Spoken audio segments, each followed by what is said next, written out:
So now, after the explanation regarding the quantitative and qualitative method of the concerned topic, let me explain to you the limits and constraints to the ability to adapt. Students, there are constraints and hurdles that limit the society and ecosystems from adapting to climate change, even while adaptive capability can be improved. Some limits are biophysical, such as when coral reefs bleach beyond a certain point, glacial melts, or heat and humidity level rise above what the human body can handle. Other limits are social, economic, cultural, or political.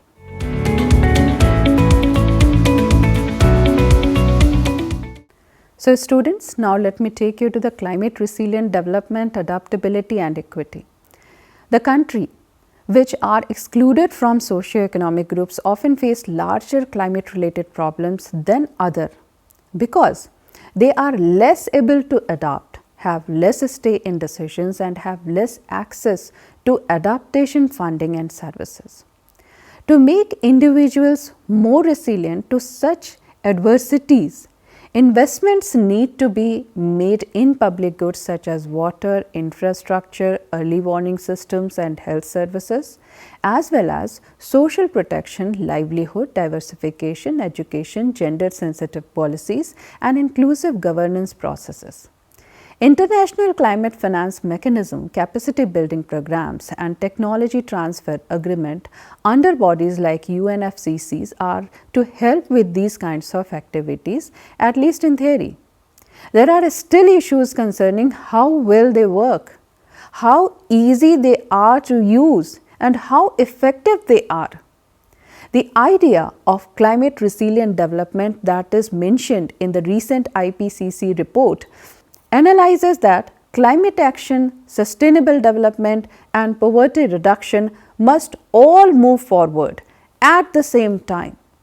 Improving adaptive capability is a key part of this integrated agenda.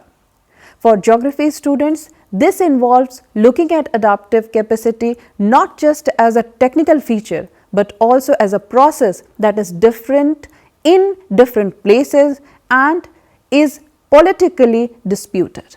The process shows larger pattern of power, inequality and environmental change.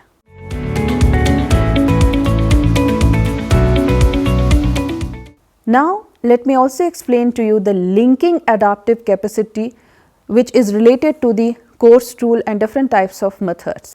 The tools and methods that help planners, managers and communities go from knowing about climate threats to making a real plan or how to adapt by giving them easy to understand climate data, scenario analysis, organized methods for assessing vulnerability and advice on how to adapt. For instance, by using Climate Wizard to map past and future rainfall and temperature trends, water management or agriculture planners can find hotspots where they need to invest in storage, irrigation efficiency, drought resistant crop or ecosystem restoration to make the area more adaptable.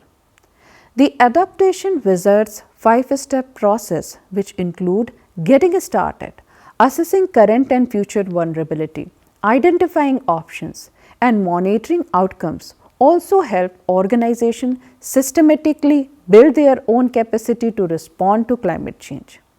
In short, adaptive capacity is important because it connects climate hazard vulnerability and their actual effects. It decides if climate change will cause a crisis, require careful adjustment or create chances for development that is more sustainable and fairer.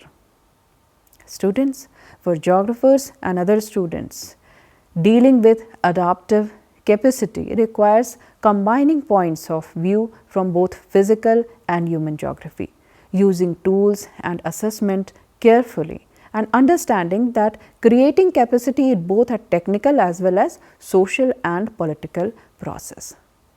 So now, let me explain to you adaptation through mainstreaming states policies in context of India.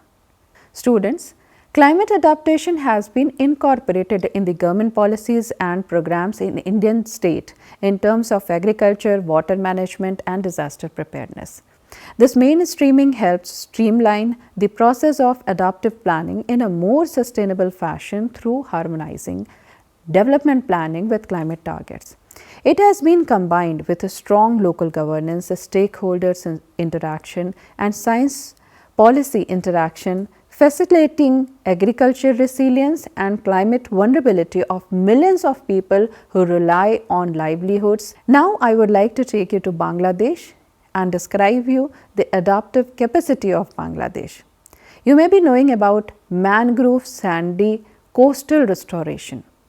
Students, mangrove reinstatement on the coast of Bangladesh offers a natural shield against tsunami, storm scare and erosion. Controlling the human security, mangroves not only improve the security of the coastal communities by mitigating the effect, but also the fisheries production and stabilization of the shoreline. Their thick root system entraps sediments and minimizes erosion along the coastline and enhances deposition along the coastline, biodiversity and livelihood to the fishing population.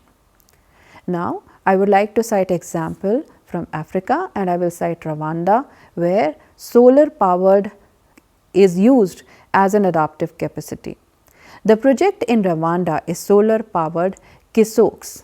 This is used to provide off-grid energy solution which enhances digital inclusion and supply of clean and renewable energy to remote communities. The kiosk car charge with phone power, internet and power to small business, boosting economic conditions and capacity to recuperate in climate conditions. This leapfrog technology is useful in bridging climate adaptation and the overall sustainable development and reduction of poverty. Now I would like to cite example from East Africa, neural weather forecasting and solar pumps. The Agriculture Society in the East Africa are enjoying AI powered weather predicting system and solar powered water pumps. The AI system give customized real time weather data that are important in making planting and irrigation decisions to enable farmers to better control climate variability. Solar pumps use renewable energy to extract water, which will lower dependence on unreliable rainfall and enhance agricultural activities and water security in drought affected areas. Now let me take you to the global examples: urban greening, roof cooling and coral restoration. Students, in the world, restoration of coral reef is based on the planting of heat tolerant species in coral in order to fight occurrences of bleaching caused by increased ocean temperature. Such works maintain fisheries, tourism and coastal protection benefits. Planting of trees in urban areas, development of green corridor and expansion of parklands in cities across the world decreases heat islands, improve air quality and increases urban resiliency to extreme heat and floods. Roof cooling measures, just like green roofs, include reflective surfaces and plant covering that reduces the temperature and consumption of energy in building. All these tactics offer several benefits of resilience, which are better human health, ecosystem service and climate mitigation co-benefits.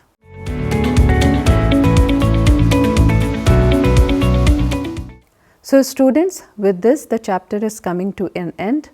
Let me summarize in few words. The stepwise expansion explains the importance of adaptive capacity, which is facilitated and realized through novel context specific interventions in translating into direct climate resiliency outcomes within a variety of geographies and industries. The green roof approach in Basel represents a ray of coherent nature-oriented adaptation closely intertwined with mitigation and urban policy. The green roof approach in Basel represents a ray of coherent nature-oriented adaptation closely intertwined with mitigation and urban policies, which shows how urban areas can be in front line in promoting climate resilience and general betterment. All these above steps are highly recommended in this area of climate change.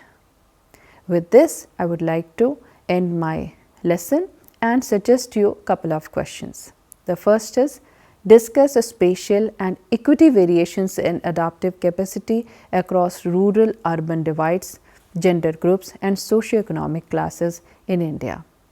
How do tools like Climate Wizard and UK CIP Adaptation Wizard help with adaptive capacity assessment for preparing for local vulnerabilities?